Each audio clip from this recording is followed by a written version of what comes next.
আমি আজ এই মুহূর্তে আমার এই মুক্তি উপলক্ষে আমি বলতে চাই, আমাদের উপর জুলুম করা হয়েছে, এটাকে আমরা সহ্য করে নিলাম।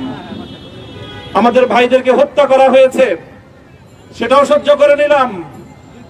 আমরা আমার সন্তানের লাশ কাঁধে তুলে নিয়েছি, সেটাকেও আমি হাসি মুখে বরণ করে নিলাম।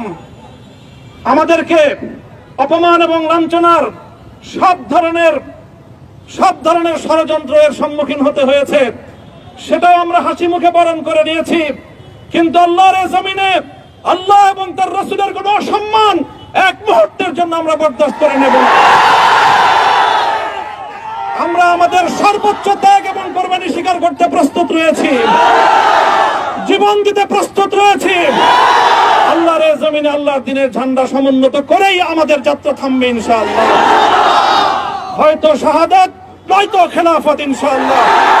আল্লাহর জমিনে খেলাফত প্রতিষ্ঠার যে আওয়াজ আজ পৃথিবীর দিকে দিকে উচ্চারিত হচ্ছে, সে আওয়াজ বাংলার জমিনে খেলাফতের এই আন্দোলনকে চূড়ান্ত গন্তব্যে পৌঁছাবে ইনশাআল্লাহ।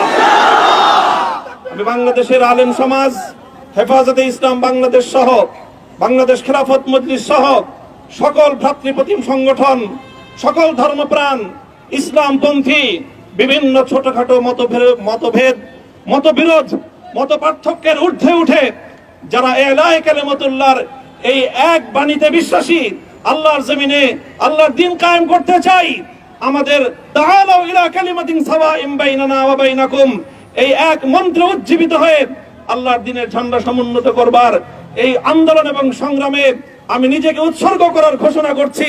এবং আমার সকল ভাইদেরকে, আমি সকল উলামায়ে কেরামকে এবং ধর্মপ্রাণ মুসলমানদেরকে, ইসলামী নেতৃত্বকে ঐক্যবদ্ধভাবে এই সংগ্রামের ঝান্ডা সমুন্নত করবার, ধারণ করবার আহ্বান জানাচ্ছি।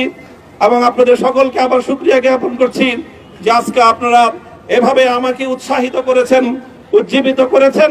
আল্লাহ পাক আপনাদের সকলকে উত্তম বিনিময় দান করুন।